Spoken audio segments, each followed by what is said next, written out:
What's going on, ladies and gentlemen? Welcome back to Force Strategy Gaming and the start of our Star Wars The Old Republic beta coverage. I'll be going through the beta as a Jedi Shadow, which is essentially the Star Wars assassin or rogue type character. But before we get there, we must start at the beginning. That is right, my friends. This is Star Wars The Old Republic beta.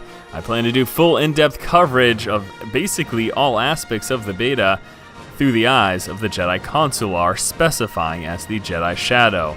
Now we are starting things off here with the prologue. We will be starting from the very beginning of the game, so let's go ahead and take a quick look at this.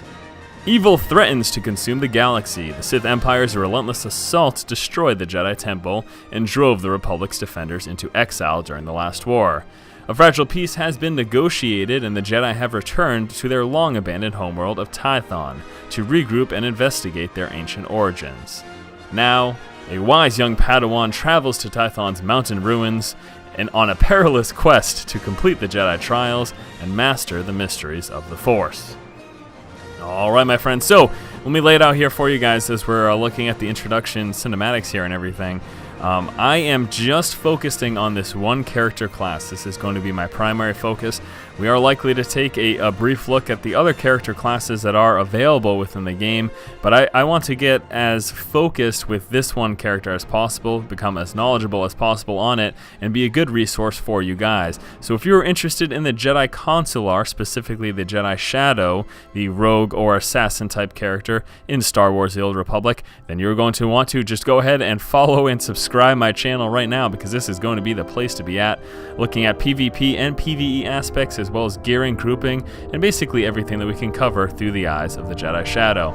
So as you can see, here is our starting planet. Now, in terms of the basic content, I do plan to take you on a walkthrough, basically following the storyline and progression. If you don't already know, Star Wars The Old Republic, very, very story-driven. This is interesting in the fact that as an MMO, there's so much focus on the story here, and that almost seems counterintuitive, because the story is kind of a single, an individual experience, but in a massive world, which an MMO implies. But they do a really good job, and we'll be able to take a look at how the story aspect works in grouping as we progress through. Now here's the initial landing of our Jedi Consular on Tython's surface. And we're going to actually be opening up here with some conversation. Now, for the very initial video, which is this one right here, I'm probably going to be doing it about 20 or 30 minutes. Just meant for introduction, to give you guys a general feeling of the game, and I won't actually be cutting out anything here, because there's so many new things that I want you to be able to experience everything firsthand. As we progress and we deal with things like travel time, downtime, which MMOs typically have, and monotonous grinding quest, once those things come up, then we'll be bypassing that through the magic of editing and just cutting out chunks of time and stuff like that. But let's go ahead and get introductions done here. Ah, Padawan. I heard your shuttle arriving. I am Master C.O. Bakard of the Jedi Council. Welcome to Tython. This is the ancestral home of our order, where the Jedi first came to be, and where our most promising Padawans complete their training. I'm surprised a member of the Jedi Council would come to meet me. I wanted to meet the student who's caused such a stir. Your instructors tell me that even in childhood, you had a remarkable connection to the Force. We haven't seen such power in decades. I was hoping your new master would be here. Yuan left her dig site and is returning to Tython specifically to train you. Is Master Yuan an archaeologist? In a way. As you become her Padawan, never forget your initial training, nor the Jedi Code. There is no emotion, there is peace. There is no ignorance, there is knowledge. There is no passion, there is serenity. There is no chaos, there is harmony. There is no death, there is the Force. This is... Yuan, I was beginning to worry. So you've arrived safely, my Padawan. I'm sorry I can't greet you properly, but we already have a crisis on our hands. I'm at your service, Master. Tython is a treasure trove of ancient Jedi relics. Recently, our researchers uncovered several teaching holograms, but they've not been fully studied. These holograms may be records of the founders of the Jedi Order. They're absolutely irreplaceable. But a large group of flesh raiders has begun rampaging through that region. Those priceless holograms are in danger. Is there a way to protect the holograms?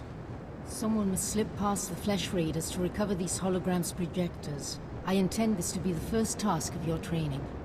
No, Yuan, you can't risk a Padawan against Flesh Raiders, even for such important artifacts. A Padawan who was stronger in the Force at 4 years old than I was at 15? Gifted students need greater challenges. So I must recover these holograms and watch for Flesh Raiders. Where should I begin? The holograms are in the Gnarls. Be vigilant. That region has dangers of its own. If you encounter any difficulties, contact me on this holo communicator. When you have the holograms, meet me at the Jedi Temple. We have much to discuss.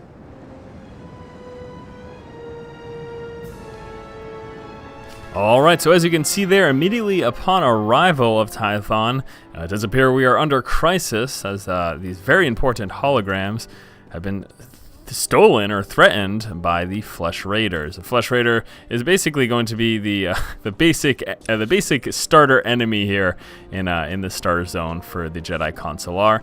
Now, something really cool that I like is that the map, in any basic areas that you go, the mini-map and the overlay map as well will show you where any vital points of interest are. So we're talking about vendors, we're talking about quest givers. In fact, you can take a look right here, right on the mini-map on the bottom right-hand corner, the quest giver, which is just down these stairs to the left, is identified. Now, especially when you're zoomed all the way out on the mini-map, it makes it very easy to find quests to pick up in any quest hubs. Padawan, come here, quickly. The training grounds are not safe today. Tell me what's going on. I may be able to assist. You're Master Yuan's Padawan, yes? Then you've got combat training. Okay, maybe you can help. The short version is, we have Flesh Raiders invading the training grounds, and a group of Padawans without combat skills is trapped in the hills. Just let me know what's required. I'm here to help. I've got a beacon here. If you can find the Padawans and set the beacon, we'll send an evac shuttle as fast as we can. A group of Jedi from the temple is headed this way, but maybe not fast enough. May the Force be with you. Already tasked with even finding lost Padawans. Oh my gosh, we're so busy. Alright, so let's take a quick look here at these skills. I want to show you we've got Saber Strike, which is the basic attack, does not cost any force to use. A projectile attack with Project, it does a stun as well, so nice little crowd control plus some damage. And then Double Strike, kind of your main heavy hitter attack. In addition to that, it got Force Valor, which is a buff that actually lasts quite a long time. Quick Travel, we'll be taking a look at how that actually works in the future. And then Meditation, a out of combat heal, as well as Force Regeneration. So these are the basic abilities, starting off with as the Jedi Consular. And you can see that one of the really nice things about using the Project as an opener is, since this is kind of a melee focused character, at least the way I have played throughout it so far in the beta, it is generally melee focused. Being able to open up with a range attack that's also a stun is actually really awesome. I find that really beneficial, and as we progress here, and you're going to see most of the time that I do open up with that, and I think it's a solid opener. Up until the point we pick up stealth, of course. Now you're going to notice a faint glow here. Any new quest objectives within the world, or any quest items or quests you currently have in the world, will be glowing kind of that bluish purple. So it makes it very easy to identify major points of interest. And we have a small little group here, Flesh Raiders, so choosing to engage them again. Typically, it was basically the case where I would be spamming the heavy hitter attack, the one that does cost force, and then once out of force, end up just using that basic attack. That's essentially how I played through it. So, alright, got a nice little conversation here with the first hologram. Activation protocol begins. So, after the long silence, finally someone comes. I am Garanjard. Millennia ago, I stood as a founder of the Jedi Order. There are Flesh Raiders in the area. Your holoprojector's at risk. I'm here to save it. To protect without fighting. A trait I wanted at the core of our beliefs. The Jedi may have changed, but galactic peace has always remained one of our goals. Activation protocol complete. Go well. Alright, first hologram has been retrieved. So now it is time to pick up the other ones. And again, as you can see on the overlay map, any of your quest objectives, there's a whole quest tracking system, and any of those quest objectives will be clearly shown on the map. So it makes it, again, very, very easy to kind of figure out where you need to go next. You'll notice that nice little roll upon landing. I like that too. You're not just landing flat on your feet and taking fall damage. And I don't know if you saw that, but looks like we picked up R2-D2. The debris attack will basically just pick up any random debris in the area. It's kind of funny. I think something else you'll notice is that the beam lights coming out from corpses after slaying an enemy, there'll be a light beam, and you can decipher what they have. So far, I've seen 3 types of light beams. There's been armor light beams, general quest. That light blue just means there's a general quest there, and then there's also armor, which is I believe that is the green light beam, and then there are also what's the next color light beam? I believe there's a yellow one as well, and that's for quest items. So if you kill an NPC that has actually quest items, then there will be a yellow light beam that comes up from them. But yeah, a giant light beam shining down on the corpses. I find that an interesting way to handle basically identifying when loot's available off of something. It seems a bit much. It just seems a bit superfluous to have such a large indicator that there's loot on a corpse. Like, look at that giant blue light beam. So yeah, that's just general items on the corpse. It's nothing really of basically value. I mean, it is of value because you can sell these things, but that's pretty much about it. Don't expect anything amazing. If you see a blue light beam up from a corpse, don't expect anything absolutely fantastically amazing from it. And you will notice, again, you can see that faint glow there on these cages as I am to rescue these Padawans. It's once more very blatantly obvious what you need to do for quests, because you just have to look for a glowing item no matter what. Not only do you have indication on your minimap and your overlay map, but also the glowing items. Makes it very easy to figure out what you need to do. Activation protocol begins. Another has come to listen. When the Jedi Order was founded, I, Callum Bryn, said we should devote ourselves to justice. True justice cannot be driven by emotion. We Jedi can set our passions aside and seek the truth without fear or favor. The projector for this hologram is in danger. I'm here to recover it. Then do what is needed. That too is part of justice. Activation protocol complete. And I thank you, Hologram, for being reasonable. So yes, blatantly obvious when you have quest objectives. There's really no questions about it. So easy to find the quest. I don't know if that's a good thing or bad thing. There is really no mystique when it comes to locating quests. I remember back in the day of MMOs where there was really no indication other than a paragraph that you would have to read as to look behind the waterfall to the left side of the mossy rock. When the moon is dead set in the center of the sky, then you will find your objective. Like that's how MMOs used to be. You had to kind of decipher just from small tidbits of information where your quest objectives were. But obviously the times have changed, and things are much easier and kind of a much more guided experience. Be it a good thing or a bad thing, I guess that's up to the individual. I don't know. I like that. I kind of liked that in a sense, but also the amount of time that it also took to do things in games like that also became frustrating. I think a nice healthy mix would be good though. If they didn't make it so that all quests were blatantly obvious and there were some quests that you really had to think about and figure out, I think if you could even just sprinkle those into the main questing progression, I think that would be a good thing. But yeah, we have found the lost Padawans. You should be resting in the Jedi Temple, but if you're determined to press on, I can help him along. Give him the last of the Kolto if you have to. We'll fight again soon. Hey! Good to see another Padawan alive out here. You're lucky those creatures haven't caught you yet. I've been searching for you. What happened out here? Knew they'd sent rescuers. We came seeking knowledge of the Jedi Code. The Flesh Raiders interrupted our trial. Never fought like that in my life. We killed it, but Jaredin was badly injured. Your friend. How serious is the wound? Pains him greatly. He should not be moving. It is not the Jedi way to seek battle and revenge while a man suffers. That's your opinion, Meneus. It's not what we decided.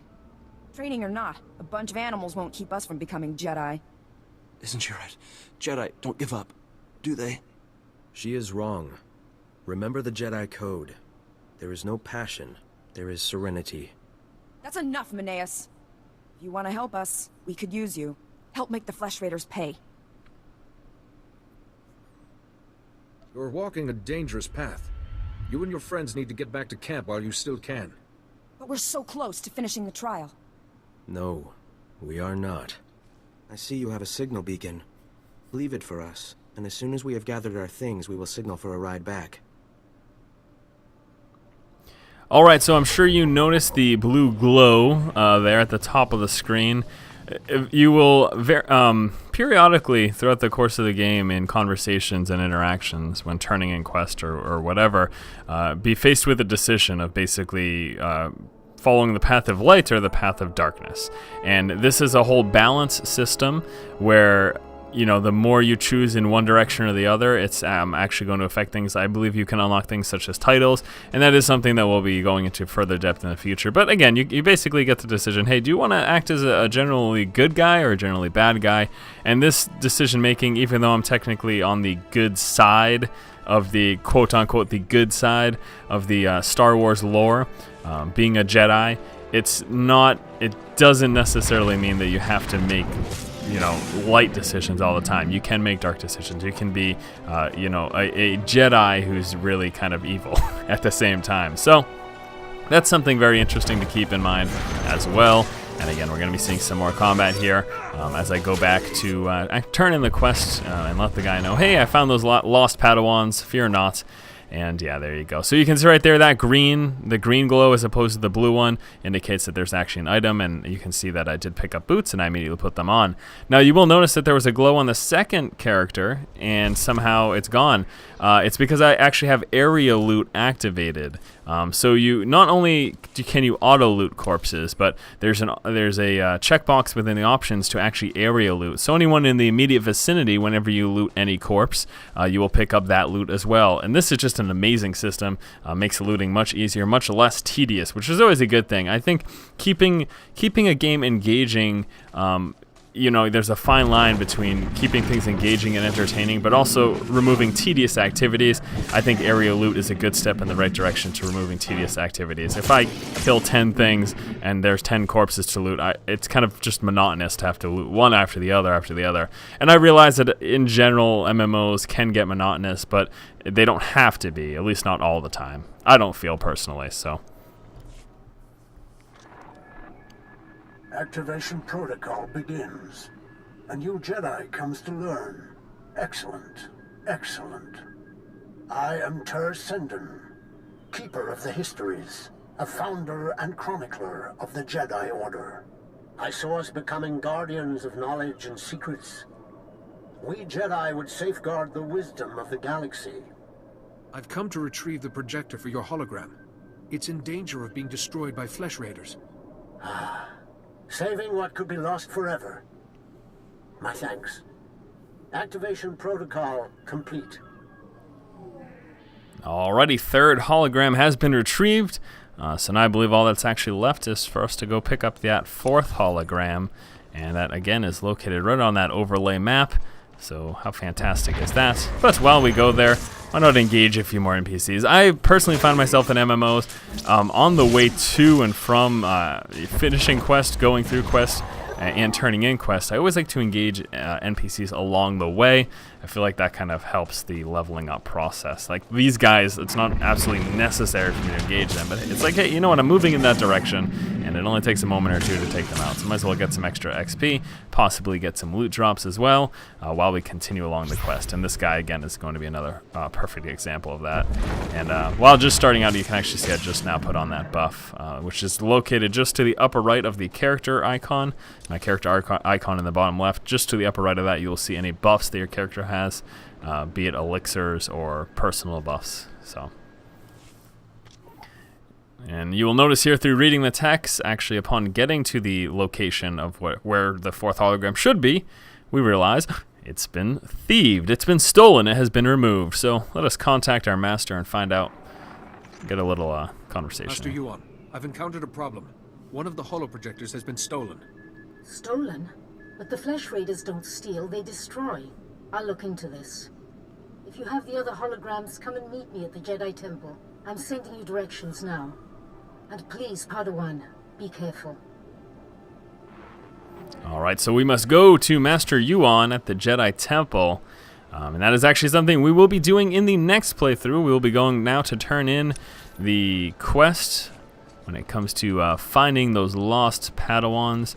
We'll be turning that in, and then that's going to cut it. So, to summarize things and to wrap things up, I want to give you guys a clear expectation, essentially as to what to expect from me and my coverage. I will be primarily playing the Jedi Consular. I'm already to the point. At level 10, you get to spec and basically choose a path. The Consular can essentially choose between being a healer or a rogue, which actually I find that really interesting that it's such a diverse choice. You can either be, hey, do you want to be a healer, a cleric, or would you like to be a rogue? Like, there's a huge difference between the two, but yeah, I have been focusing on that, and that's how I plan to continue. Now, let's just listen to this first before Beacon worked, and a rescue speeder is on its way. You really came through for those Padawans. One of them was injured. You need to send a medic with the rescue team. Standard procedure. They're in good hands. You probably want to get back to your trials. Again, thank you, and may the Force be with you. And with you, my friend, and with you.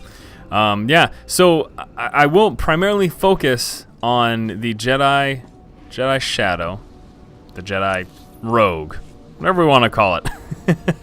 That's going to be my primary focus. Here's a trainer for the Jedi Consular, and all you have to do is right-click on the skills. And with that, I actually picked up a range ability, which is okay. I mean, it's decent damage, but it doesn't really fit with the playstyle because I'm playing as an assassin, as a rogue. But I do use it from time to time, and you will see me use it.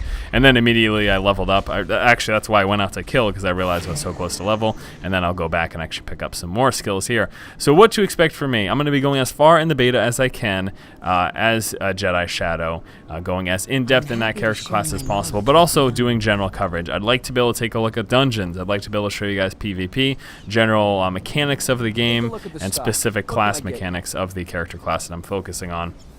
You know, I thought about, hey, why don't you, why can't I just show everyone a little bit of all the classes?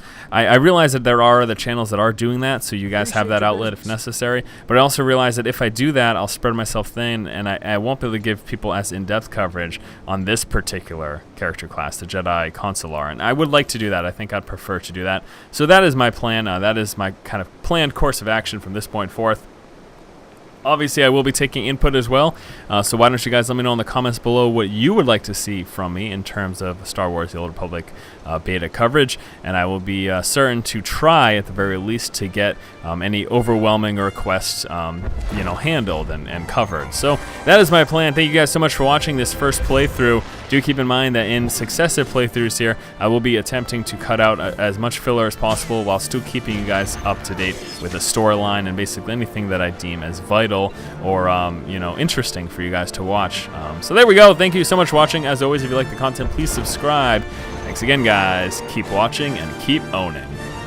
And may the Force be with you. I'm just kidding.